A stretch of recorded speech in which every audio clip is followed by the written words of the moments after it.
it's so loud. I'm not even going to bother to adjust it. It's kind of cool that it's coming through Oh, speakers. the fucking metronome again. Dude, I do this every week. Every week. Every single and you week. mention it every week. And it's because fucking Apple updated GarageBand. And, oh, look what you did.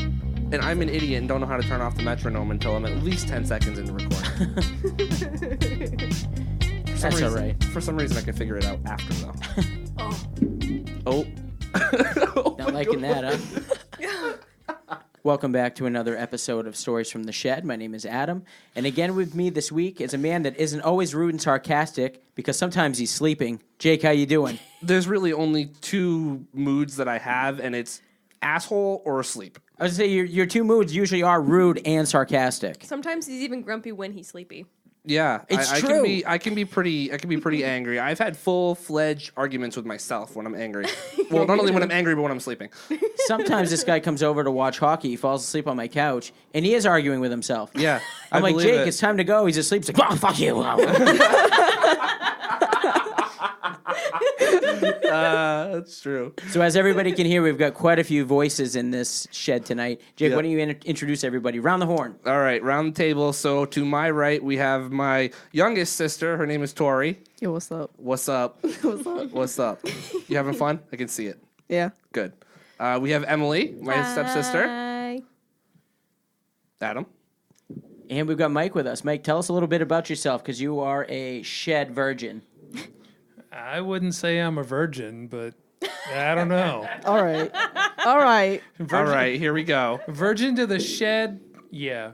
I've known You've Adam. never had the shed inside of you? No, I never have. Okay. I've listened to it, though. Oh, well, so it's been inside of your ears. Exactly. Well, that's good. I Thank think you for listening. the shed's got to be in his heart. Oh. That's pretty It does. intimate, man. It does That's because I sweet. do That's share it real every sweet. time you guys post. Oh, well, thank you. So I've known Adam for, 2 years now?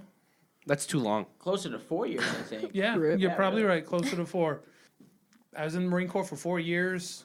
Done all kinds of different jobs and met Adam and these guys, and they're all And now pretty we're damn one cool. big happy family. We are. It's kind of like the Brady Bunch. I'm Yeah, the baby. right? One big You're shed the family. baby. That's right. God. Are you having a hard time there? Yeah, I couldn't get my jacket off. It's actually like warming up in the shed now that we're all breathing in it. Yeah, right. Yeah. Right. Everybody tune in for Jake's breathing. Yeah. Tune in next week for me just. Please don't. I wonder how many downloads you'd get. Don't tempt me. There are some weird people on the internet. It's very true. So we've got some kind of an interesting, funny beer story. Mike was coming over to hang out with us tonight, and he says, "Oh, what should I bring?" I said, "Hot dogs and beer. I mean, that's just what we do. It's shed time. You got to get the red schwanzes and the white schwanzes Oh and the my- beer." Enough See, with the and- French and the German and Thank the you. languages I don't understand. And so he went to get beer, and I went to get beer. But like two great minds work. Yeah. We came back to the shed with the same beer of everything that we could have chose. So tonight we're drinking Smiling Irish Bastard. And who's this by? It's by the Gagan Brothers. And I want to say this is brewed not too far from here. This is brewed in Bangor and Brewer. Yep. Says Bang. it may cause Banga. health problems. Well, Banga. yes, alcohol does that. Okay, yeah. It's just the warning about don't drink and drive. Right. We all know that. And then we got Tori here who's I drinking. just like to promote Nesquik chocolate milk. So thank you. Shout out. Shout out to you guys. The question I got is, how many Scully fingers does that chocolate milk get? 5. It sounds 5? like they 5 should. out of 5. Where's the bell, baby? Nesquik needs to sponsor us. I agree. Let's go. Also, do you have any more shout outs you'd like to give while you're here since you're just promoting people and businesses and things? Yeah. Yeah? I'd like to shout out Rat Face, Forget me where I am today. Also, hi, Mom. Big shout out to Rat Face. Mom, we love you. We know all about you. We love you. From my shed to yours, baby. It's funny because I live in a shed. Oh, God. It's so funny. All right. Anyway. So back to the brewskis. I'm going to give these delightful American Pale Ales a 4 Scully finger rating. What do you think, Mike? I totally agree on that. 4 is perfect for this. Emily's face said it got like a 0.5. I'm gonna go with a generous 2.75. That's Scully. Get the very, fuck very, out. Really? No, I the don't- door is locked. She can't. Oh, It's shed time, Adam. No one leaves the shed till we're done. That's right. I didn't want to bring down the rating, but I'm not a fan of these. Well, the good thing here is everyone in the shed has their own independent opinions, and your rating doesn't necessarily affect anyone else's, which is very nice. I know, but I bring down the average. But that's okay. You know? it's your That's opinion. okay.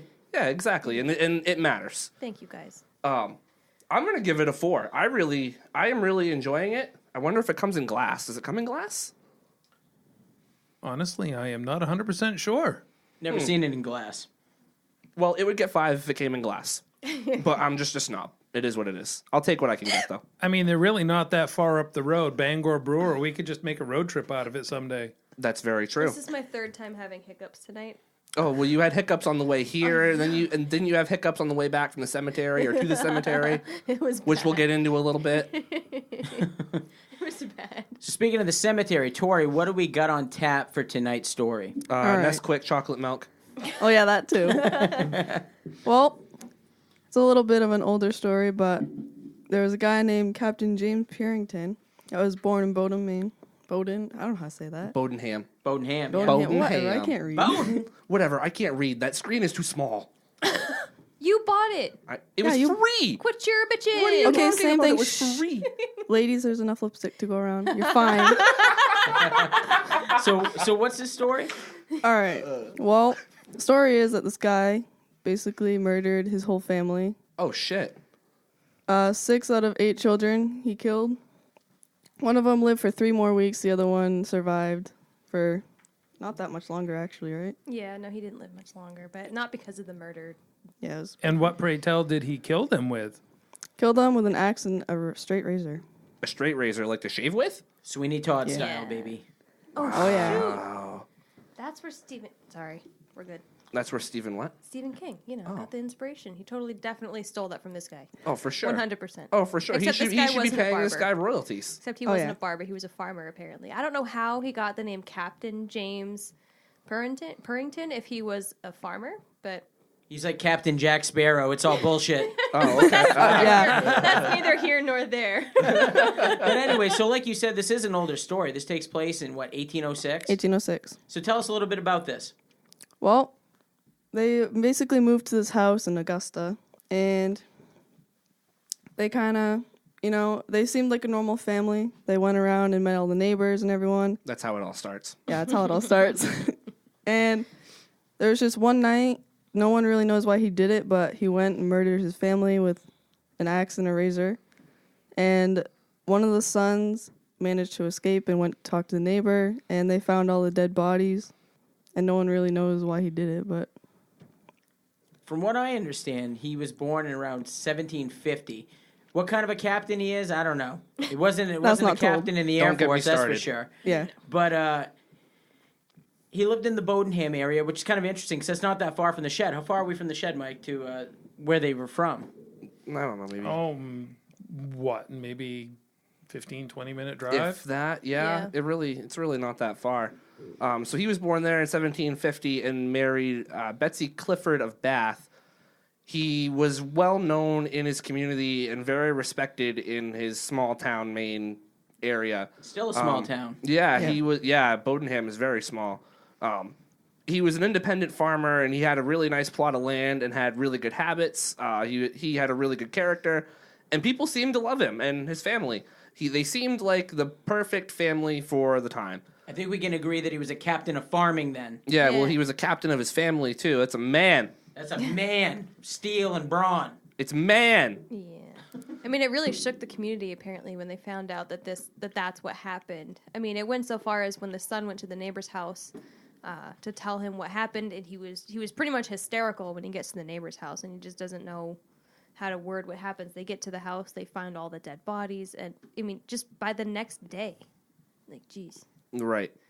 So in August of 1805, Captain Purrington and his family moved to the Ballard neighborhood, which was a quiet suburb of Augusta at the time, and they moved to a farm about 1.5 miles from the village. They had 12 children, and unfortunately, 4 of them had died when they were very young.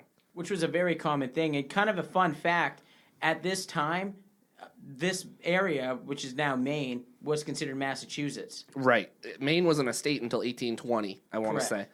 Correct. In the first few months, the family had made a lot of friends in the neighborhood, and they made themselves a very integral part of the small community they lived in. They lived in peace for about a year until one day Betsy had noticed her husband was sharpening a knife and acting very strange. I would assume that would be the first time that he had been acting strange, but there's really not a whole lot of information on him as a person, but more the event. How is that weird? She saw him sharpening a knife and he was acting strange. Was he like, what was going on? I mean, it's possible. I don't know. I wasn't there. This whole thing is just so weird. I wonder how much of this is true and how much of it is hearsay, being over 200 years from now. But I wonder who she told that he was acting weird is, I guess, where they're getting this information. Right. Maybe the neighbors. I don't know. So on July 9th of 1806, the Ballard neighborhood was shocked to find that his wife, Elizabeth Purrington, and her 6 children, the youngest being only 18 months old. Wow, holy shit, that is young. yeah, that's really young. That's really unfortunate. They were all murdered by the husband, who also killed himself.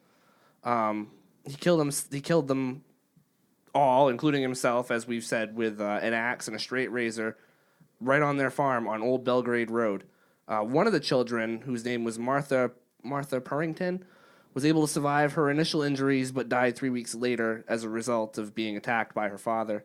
In the end, only one of the family members, and it was one of their sons named James Purrington, survived this horrible tragedy. He was able to escape while the murders were happening. Other murders were happening with just minor injuries. And I would assume that's when he ran to the neighbors.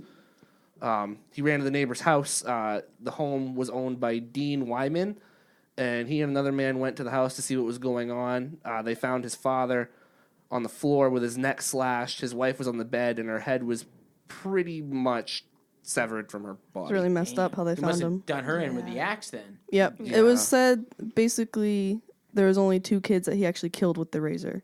Mike, how many cracks with an axe does it take to lop a head off? Well, I don't know. How many cracks does it take to get a big tree down? Oh, shit. Not an appropriate joke. Sorry, that didn't work. Takes quite a few, actually. If he was sharpening the axe and it was truly sharp, he could have one whack even. You never know. How much force is behind it, I guess, makes a big difference. Exactly. And the weird thing is that his neck was slashed. That means he cut his own throat. Yeah. That's Imagine pretty being in messed. that last moment. Ugh. How can somebody do that? See, well, he realized what he did. It may have been I don't know. I feel like when there's a murder-suicide going on, there's something that happens where they realize the disconnect and what had just happened, and they realize there's no going back. Mm-hmm. Did they have those great tools we call guns back then? Yes, we had guns. So why didn't he just use a gun? Do don't they know have if he had color a gun. television too, Adam? Is Well, that I'm just important to saying the that story? My point is that why would you do such a terrible thing? See, but in There's acts much- of stuff like Yeah, that, you- maybe he just didn't have one available, but he had an axe and a razor because he's a farmer. Farmers have axes to cut down. Captains stuff. I don't know. always have a gun. Yeah, what was he the captain of? A farm. His own world. Yep. Clearly. But looking back at the guns at that time, you're looking at black powder, which means he had to put the wad, the ball, push it in, the powder, everything. So if he was going to kill all of them with a gun, he would have had to reload that thing 6 times, and it takes... They would I have don't had even time know to how get long. away. They would have Yeah, gotten away. Yeah, Yeah. right. Just imagine the time constraints that puts on you if that's your goal, is what I'm saying. Maybe Yeah. the captain's just a lazy son of a bitch. You don't want to keep packing that fucking gun. Personally, Yeah, I think it was a probably. psychotic break. That's what I'm thinking. What Makes kind of most normal sense. person can sever a head like that? I don't know. Especially if it's your wife. Yeah, and your exactly. family. Exactly. Yeah. Well, they say isn't there like a statistic that most murders occur because of crimes of passion or Yep. something along those lines? Like it happens to people that you're very, very close with. Like Yep. most people don't go out and just stab someone. Usually you have some kind of connection with the person that you murder. Unless Right. you're a serial killer that's completely disconnected. completely different. Which is Right. not the majority of murders at all. Yeah, So, I kill boxes of Fruit Loops, but that's not the same. Yeah, and to almost take her head off, there must have been some anger there. Oh yeah, because see, that's why I'm heavily leaning on psychosis. Some kind of psychotic break. It just makes the most sense. So you know what's even worse about that situation though? Their 10-year-old daughter, who had heard her mother crying for help, was murdered on the floor next to her. So in in that event, you almost have to wonder: did the kid just stumble upon the mom being killed, or was the mom the first one to be killed? How did that go? What was going through that kid's mind? You could almost imagine that the child must have heard the screaming, Right. and the torture and the fear coming from the other rooms. Yeah. Right. And that's what, brought the child maybe closer to the event. What I Right. wonder by this is all the kids, all the kids who were hurt were coming towards him after hearing the kerfuffle with the mother. I wonder what would have happened if the mom hadn't screamed and they hadn't heard anything, if he would have just left in the middle of the night and never to be seen again, or if he would have gone in and killed everyone, or if it was just he meant to kill the wife and the kids got in the way.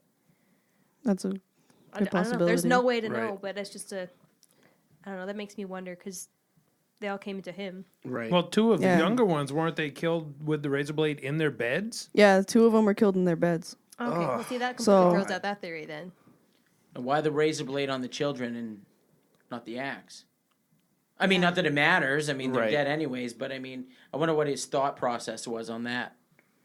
I wonder if it was a matter of convenience. Yeah. At the Might have time. been. Maybe that's all he had within his reach at the moment. Well, it sounds like after he killed the 10-year-old, he went and killed the 2 daughters. Ugh. The 2 oldest daughters. It doesn't say how old they are. The 2 oldest and the 2 youngest daughters. The 18-month-old, I'm imagining, and the So he went and murdered the 10-year-old with the mom, and then there was the two oldest and the youngest daughter. Well, the oldest and the youngest. They were in a the 2 completely oldest different room. and then the youngest Right. daughter with the 18-month-old. So those 3 kids were in a different room. And it says they were nearly butchered, so he didn't have any resistance to kill yeah. them. Like it probably And- was. Ugh. It's almost like there was no control. Yeah. Yeah. It was So really, after he killed the first 2, he just went on a rampage, and then Yeah, he just went into the blindly 2 swinging. youngest sons' room and killed them in their beds. The 6 and the 8-year-old sons in their Right. beds. He slit their throats. This story God. definitely reminds me of like the Amityville horror story. That's exactly what I was thinking when I saw obviously it. the true story behind that, where the brother goes and like wipes out his entire family, just boom. But of course with a gun because it's in the 70s and not in 1860. Every time I hear 1806. of Amityville, I think of that 1806. Eminem song, Amityville, but it's not the same thing. It's exactly what I was quite. thinking of when I found the story was the Amityville murders. I was like, Yeah. Yeah. yeah. When the 1806 first responders kind of made it to the scene, if you could call them that, Yep. they explained that the house appeared to be completely covered in blood, which you could imagine. Yeah, in every in my room, mind, I mean. see blood everywhere. I see bloody handprints. I see people trying to escape, not making Yep. it out, and that's kind of what it sounded like to me, right, Tori? Yeah, that's exactly what it is. They were all trying to escape, pretty much. The oldest son even explained that he had heard screams and ran for the door. At that point, he was approached by his father, and his father was wielding an axe. And his father swung at him, but he had only got him just barely on his back. The other times he had swung, thank God he had missed. During this time, his younger brother ran over and tried to get to the door as well, but the father actually attacked him. And it kind of a shitty position, but it allowed the eldest son to get out. I wonder what he was thinking, like, Yeah. Yeah, Just Probably flee. a lot of guilt. probably. Yeah. Because he Leaving his saw his younger younger brother brother get there. murdered, and then he Yeah. just had to run. And that 'cause- was the 12-year-old that they found in the living room with handprints on the fireplace, like he was trying to hold himself up, and then Yeah. he just collapsed. man. Yeah, I mean, I would imagine he'd feel quite guilty about leaving his little brother there, Oh, I'm sure. but there's no other option. So it was only the 2 youngest sons that were murdered with the razor slits to the wrist, and everyone else was killed with the axe, I believe, right? Yeah, Okay. yeah, those 2 were the ones that were Their killed in throats were bed. slit. Yeah. Yeah, but that one there makes me think that he must have killed them first because the youngest being docile killed them in their own beds. Or he may have done that completely last after the others after he killed the 12-year-old in the living room and the 18, 19-year-old had escaped. I wonder if, like, 2 that were killed in their beds, they heard it all, and they just didn't want to Move. go out there. Yeah. They're too scared. Yeah, probably. This must have shocked the developing Augusta area. Oh, yeah, I'm sure Yeah. it did. Couldn't have been a whole lot of people living there at that time. No, and no one really knew the reason behind it, and nothing really came of it. Because the family, they made themselves, like, a part of the neighborhood, and they seemed normal to everybody. They just fit right in. So to have something like this happen, everyone must have Yeah. been wondering what the heck happened. That fits my theory of a random psychotic break. I mean, with the exacerbated anger and the coming out of nowhere. Right. I mean, it just Especially the way he describes his father, just like he sees one guy and he's attacking, but he's missing. That seems kind of psychotic. And then just he sees another target and he's immediately focused on that one and not so much focused on the original. Like, it just seems kind of... Yeah, when he starts going after the other one, it seems like if you wanted to kill that one person, that would be the one that you would focus on. But I can see your line of thinking there, and that makes a lot of sense. It just seems kind of like seeing red. Like, you can't focus on more than one thing. You're just seeing red and just killing everything that moves. Yep. Is it possible that in the 1806 mind you could have the leave no witness mentality of... See, that's what I was the thinking kids about saw the it. two youngest in their beds. Like, maybe if they slept the whole thing even, who knows? And he just decided to finish the job. I mean, did they think about that kind of shit back then? Because, I mean, nowadays you think about, witnesses, you think about DNA, you think about all that. I mean... That's a good point. I don't know what the court systems were like back then, but I imagine there wasn't much debate, like trial, you know what I mean? And you know where there's no more debate? Me taking a beer break right now.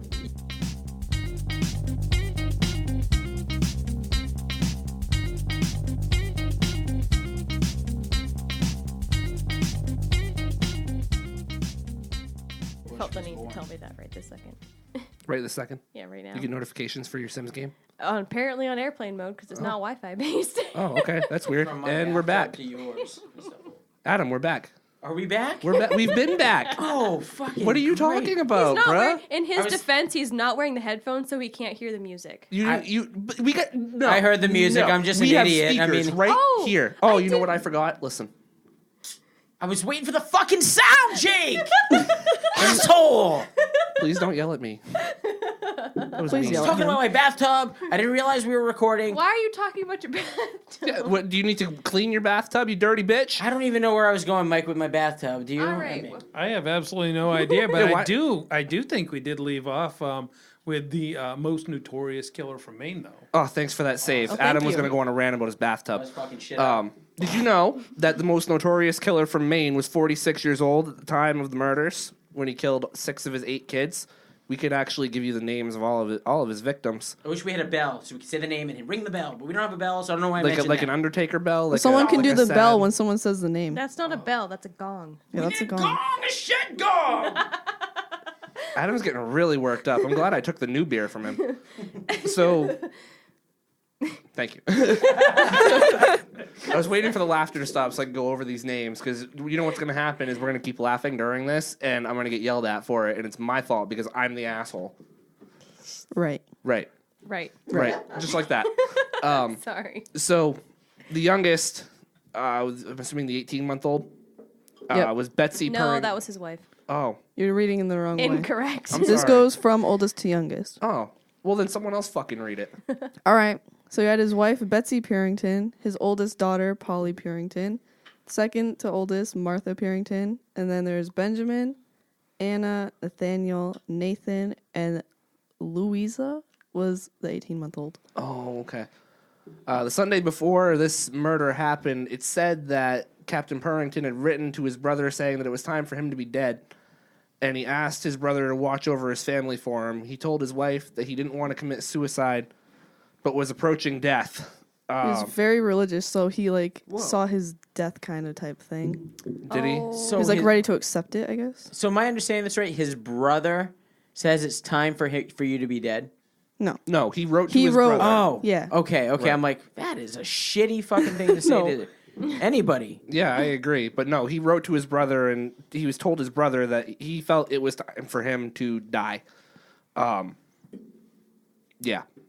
That's really not something you want to write to anybody. He's so to be honest with religious you. that the last thing that anyone saw him doing was reading the Bible the night that the family went to bed before they were all murdered. Where in the Bible does it say murder your 6 kids and kill yourself? Yeah, right. Probably at And the your end. wife At the end. at the very end? Yeah. Moral of the story is. It's in one of the No. addendums. He was praying for their souls, most likely.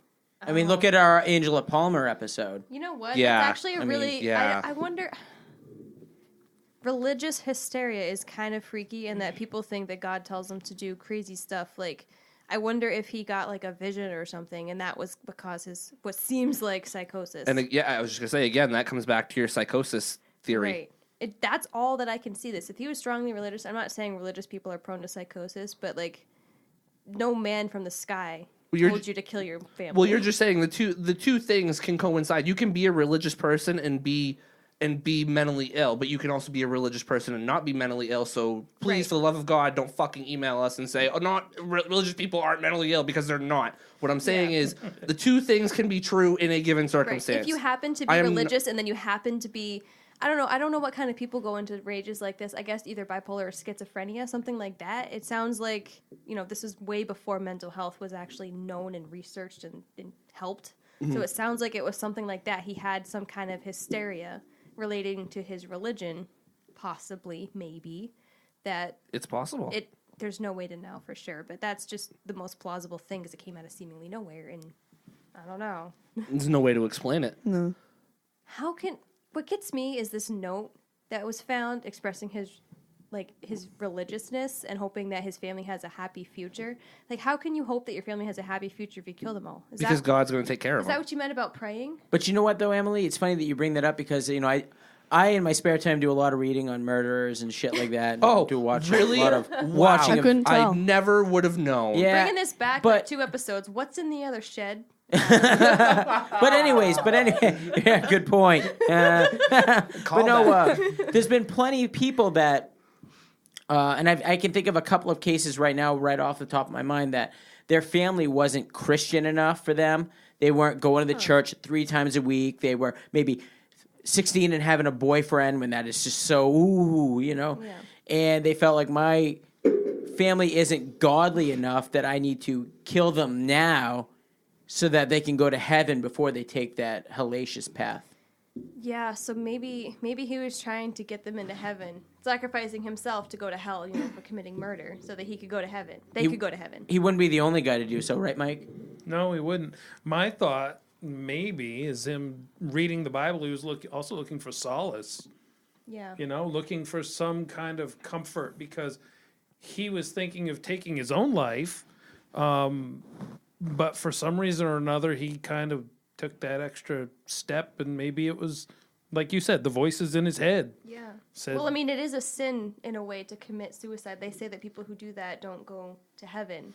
So it could just have been that he sacrificed himself by killing himself after he killed his family. So before his family could sin, at least they would get into heaven. And I guess that all kind of comes back to what I was thinking originally was when you're sitting there thinking about, okay, well, I'm going to kill myself, but if I'm not here, who's going to take care of my family? Maybe in his head, he thought, if I take them with me, at least God can take care of them. Yeah. Because in a lot of people's views, God is the Almighty, and God can take care of everything and make everything better, and everyone will be okay under God. And if they hadn't sinned yet, that's where they'd go. Right. So Right.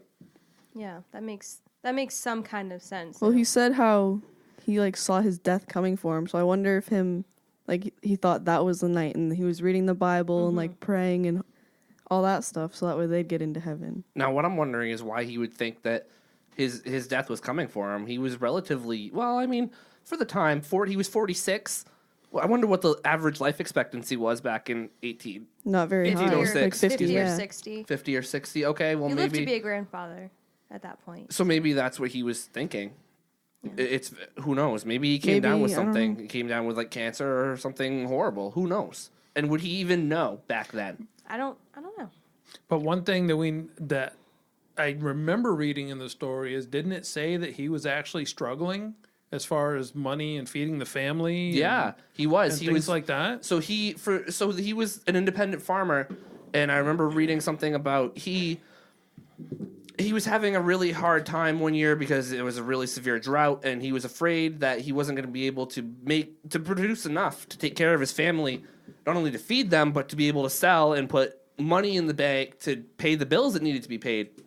Is it possible that the stress of the 1806 life, like you're talking about, is enough to cause a temporary psychosis? Well, that's what they in call that, 2019, that combined with his religion and the hysteria, it sounds like it's possible. And here's the thing: Right. if he started having a mental break, there's no doctors to be like, "Oh, you can get put on this medication and all that." They Right. just kind of They just Right. kind of get called crazy. I mean, Yeah. women with PMS were called psychotic. So Yeah, it's true. Still are called that sometimes. I mean, we are. So Yes. Okay, and I'm going to agree with you because you said it. there you go. So I mean, like, regardless of the reasons, whether they're holy or virtuous or not, the father, James Purrington, was not given a ceremony at his burial. He was definitely unceremoniously buried with, conveniently, the axe and the razor that he used to kill his family.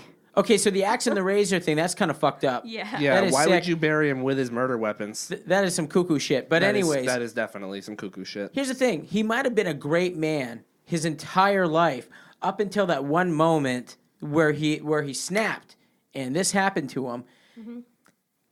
You know, as a man of Christ, as they say, why I think he should have deserved some kind of a ceremony. I mean, anybody can have a mental snap at any point. I don't think that they saw it that way back then, to be No. honest with you. I think they saw a man who killed his family. Like, and regardless of, like, the reasons, I mean, it was very obvious that he killed children. I don't know exactly how they did. I mean, I know that the ceremony took place the day after everything went down, so I guess it makes sense that he wouldn't be buried with the family that he murdered. I guess in some way he must have had to known that, like, him going to hell would mean that he wasn't going to get, like, a Christian or way Catholic out. ceremony at the end of his life. Like, he knew he was going to hell. They know he's going to hell. If the community was religious, they know he's not getting into heaven. And the only thing of it is, though, I mean, they buried him, which is saying something. I mean, hell, they could have hung him up in a damn tree and let the crows eat him. Yeah, they That's could have. true. Just burying him, I guess, was kind enough for what he did. And you know, Years later, they came back and put a marker there that has his name on it. Like, it wasn't originally, but they found the spot where he was, and they did put a name there.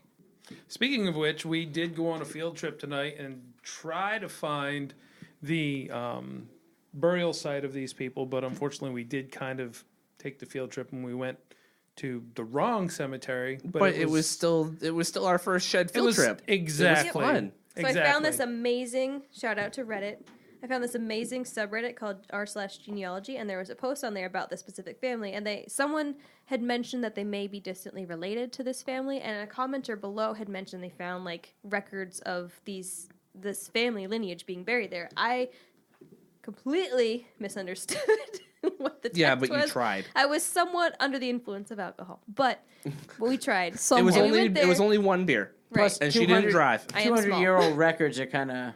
Yeah. I mean, who knows how wishy-washy I mean, the way that it shit was can be. worded, I thought that meant that they were buried there, and I found a picture of the gravestone, which I thought was pretty cool. So we went there looking for it. It turns out that pretty much their entire extended family, however, is buried there, but they are not. And it just so happened to have been in the town where they were originally from, Yeah. Bodenham. Yep. Yep, it's only, 15 minutes from the shed? Yep. That's about right. Well, that's what we were figuring when we were looking at it. Yeah, I was right. saying West Road, and they're like, West Road? That's, like, right down the road. Right. What? And then come to find out they weren't even there. So we're going Yeah. to take another field trip this weekend. Yep, turns out they're actually in Augusta. There was Yep. a brook. The They're- Purrington yeah. Brook. Yeah, the one that Adam had to take a piss. That one. Nice, Adam. Nice, Adam. Yeah.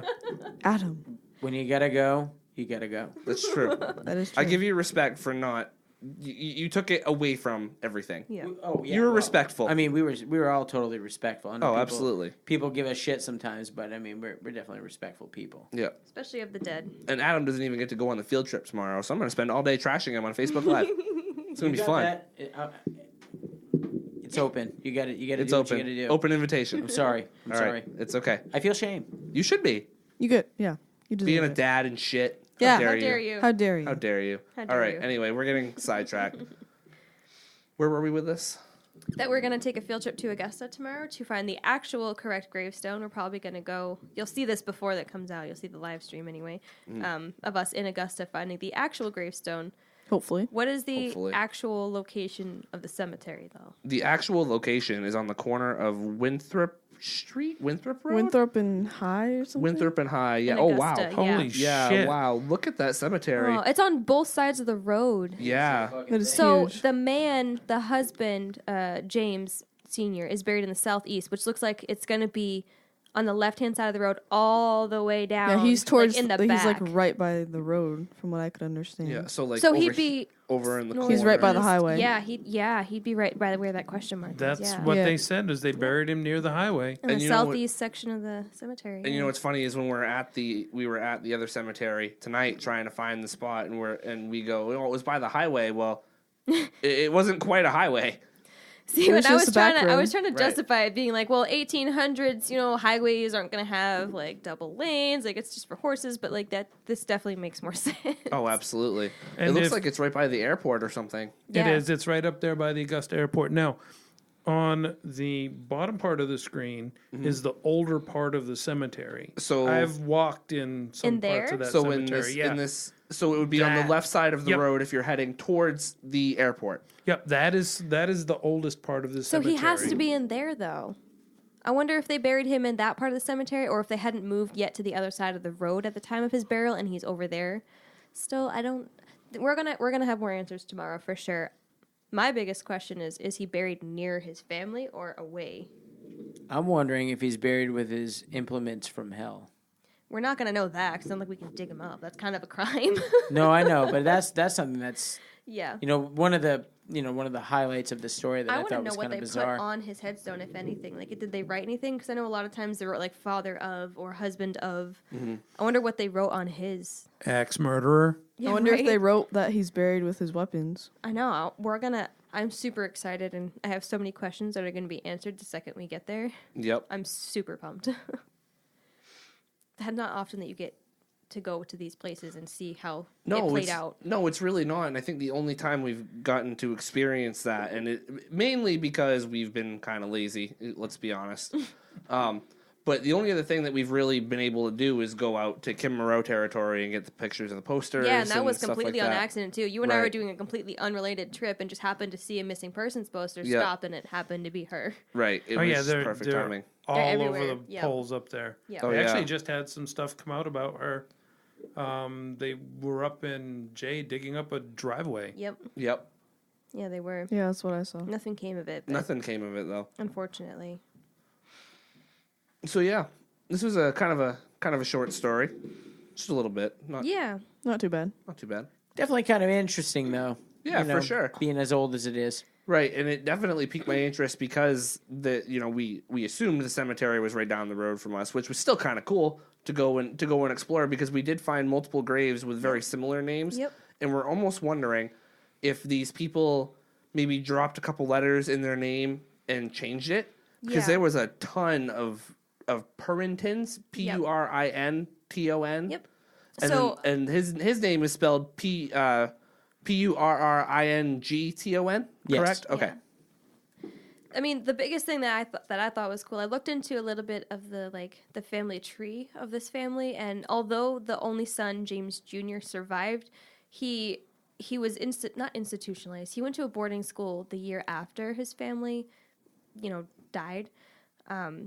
He didn't live much longer. He only lived to about 1814, and it looks like at the time of his death he was fleeing, but he was making a trip across the country to the west. We don't really know why. We don't know how wow. far he got, but we do know that there was a will by someone named James Purrington. He had, I guess, changed his name. Yep. That was like giving away land from Bodenham in Maine. Well, I that guess would make technically it was sense. in Massachusetts, but like it kind of there's a very small, scarce way to track people from that time period, and it looks like he just gave land to his grandmother before he passed on. Yeah, I'm making hand signs over here. Adam's asking me for the time, and he doesn't have a mic, so he has to hey, we have to mime some shit. So yeah, definitely a shorter story. Kind of cool. I'm definitely interested to see what you guys come up with. I'll be watching you while I'm at a family event. Yep. Most likely. You should I want to live know how stream many us on other the TV. Purringtons are going to be in that cemetery because there were so many in the one in Bowden. Right. I wonder if they're just as popular up there, and I wonder. Those are all his James Jr.'s like aunts and uncles and distant relatives and stuff. It has to be. has to no be. coincidence that it's no coincidence. No, I think you might be right. There were some I as think you recent as really- 2014 too. Like Conspiracy that was theory. recent. And I think you are definitely onto something about it. Yeah. So yeah, check out the live stream we're gonna do, or actually at this point it'll be released. 2 days before, something like that. On the Facebook page. Yeah, It was so go Friday back, night IRL, you know. Yeah, right, exactly. So check out the Facebook page if you didn't watch the live stream, I guess. Yeah, and I want to give a big thank you to Tori, Emily, and Mike for coming out tonight.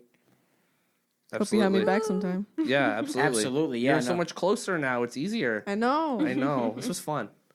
And it was Yeah. our first shed field trip. Yeah. This was really fun. This was a good group to go do that with. I had a good time. Yeah, I definitely do recommend. Do you recommend what? Going to cemeteries. With a bunch of people? Yeah. And trying to find gravestones? Yeah. And just be respectful of the dead, everybody. Just don't walk on the Cemeteries are some of the funnest places you can go. That's true. I got mean, my car locked in one Look once. at the history you can find there. I walked through a cemetery up in Farmington. There's a Civil War general buried in there. Oh, wow. You never would have known it if you hadn't walked through. Oh, side note, one of So- the Purringtons was a World War II veteran. So Yeah, there were a lot of actually veterans in the cemetery we there hit was quite a tonight. bit. A lot of I them. was really happy to see all the flowers and flags there. That was pretty good. Yep.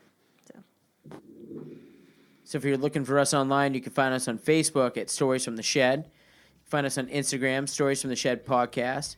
YouTube, Stories from the Shed Podcast. Twitter, at Stories from Shed. Snapchat, Stories from Shed. And Jake's favorite, our Gmail, sftspodcast@gmail.com. And if you're looking for us in like a newspaper, you're shit out of luck. Sorry. Yeah, not going to find us there. No. Bye-bye, though. Thank you.